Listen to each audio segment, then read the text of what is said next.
Hi, my name is Keith Piggott. I am the designer of Drawn to Adventure and the Great Barrier Reef card game. And today I'm going to be showing you my game, Towers at Dawn. So Towers at Dawn is a competitive game for 2 to 4 players. It takes about 30 to 60 minutes to play, and it combines city building and tower defense. So let's take a look at the game board here. And it's played over 3 different eras. And during each of those eras, there is a building phase, and then there is a defense phase. So during the building phase, players are going to take turns drafting dice. So I could take this 4. And then they're going to choose one of the buildings from their hand to put into that column in the lowest spot here. So I could put out this arrow tower and then pay for it with my resources. You can also draft dice to generate resources. So say I take this 2.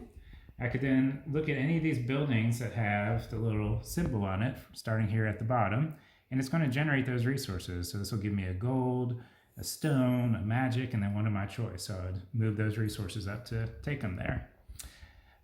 You can also scout for monsters. So maybe I want a monster to come down a certain column because I built out my towers really well there. So I could take this 4, and we're going to scout this red dragon, which is actually going to cost me a gold, but then I get to place him at the top of column 4.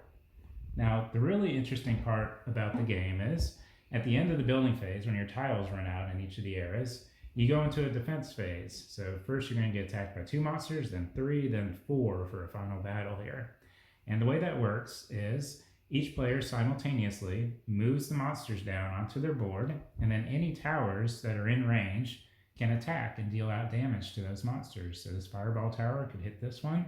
This arrow tower can actually hit both of these here and deal 1 damage.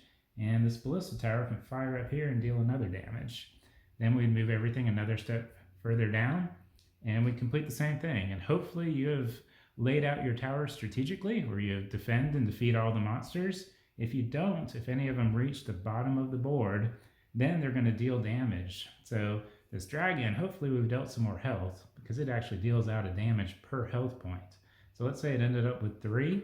I'd have to flip over 3 buildings in this column, or I have to damage my castles over here, which can end up being really big points if a lot of them are damaged at the end of the game. At the end of the game, players will add up the total amount of points that are still on their buildings. So each of these buildings was worth a certain number of points. Any of the remaining castles are worth points. And there are also some blueprint cards where if you build in a certain pattern, you get points for that as well. So the really neat thing again about this game is it feels like a true tower defense game. So I know there's a lot of games that try to do tower defense, but with these kind of moving down the columns and having to lay out your tower strategically, it really feels like a tower defense game.